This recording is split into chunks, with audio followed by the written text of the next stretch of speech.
SC ST BC మరియు minority నిరుద్యోగ యువత జీవనోపాధికై ఆర్థిక సహాయ పథకం ప్రారంభోత్సవ సందర్భంగా ముఖ్యమంత్రి రేవంత్ రెడ్డి డిప్యూటీ సీఎం భట్టి విక్రమార్క జ్యోతి ప్రజ్వలన చేసి ప్రారంభించారు. కార్యక్రమానికి మంత్రులు పొన్నం ప్రభాకర్, శ్రీనివాసరెడ్డి, జూపల్లి కృష్ణారావు, సీతక్క, కొండ సురేఖ, పీసీసీ అధ్యక్షుడు మహేష్ కుమార్ గౌడ్, ప్రభుత్వ వైపులో వీర్ల ఐలయ్య, ఆదు శ్రీనివాస్, అడ్లూరి లక్ష్మణ్ తదితరులు హాజరయ్యారు.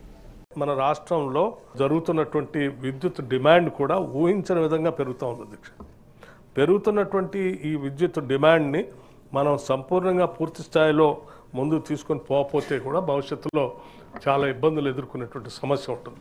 కేవలం థర్మల్ పవర్ ప్రాజెక్టుకి సంబంధించినటువంటి పవరే కాకుండా ఈ సోలారు, పంప్ స్టోరేజు, హైడిల్లు, లేకపోతే విండ్ పవరు, ఏది అందుబాటులో, ఈవెన్ హైడ్రోజన్, ఇప్పుడు మనోడు చెప్పిన సిఎన్జి, వీటన్నిటిని కూడా సాధ్యమైనంత వరకు అందుబాటులో తీసుకొని వచ్చి రాష్ట్రానికి తక్కువ ధరతో క్లీన్ అండ్ గ్రీన్ ఎనర్జీ ఇవ్వాలని, అట్లాగే క్లీన్ అండ్ గ్రీన్ ఎనర్జీ ఉండటం వల్లనే మల్టీనేషనల్ కంపెనీకి సంబంధించిన కొన్ని కంపెనీలు ప్రొడక్షన్కి సంబంధించి ఇక్కడ పెట్టుకోవడానికి కూడా వాళ్ళకి ఏదో టార్గెట్ ఉంది. ప్రపంచవ్యాప్తంగా ఈ పొల్యూషన్ ఫ్రీగా ఉండేటువంటి పరిస్థితిని ఎంకరేజ్ చేయడం కోసం ఈ కార్పొరేట్ సంస్థలపైన కొన్ని టార్గెట్స్ పెట్టారు.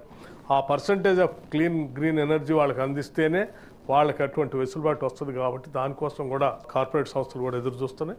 వాటిని కూడా దృష్టిలో పెట్టుకొని ఇక్కడ పెద్ద ఎత్తున ఈ ఎనర్జీని ఉత్పత్తి చేసే కార్యక్రమాన్ని తీసుకుంటున్నాం.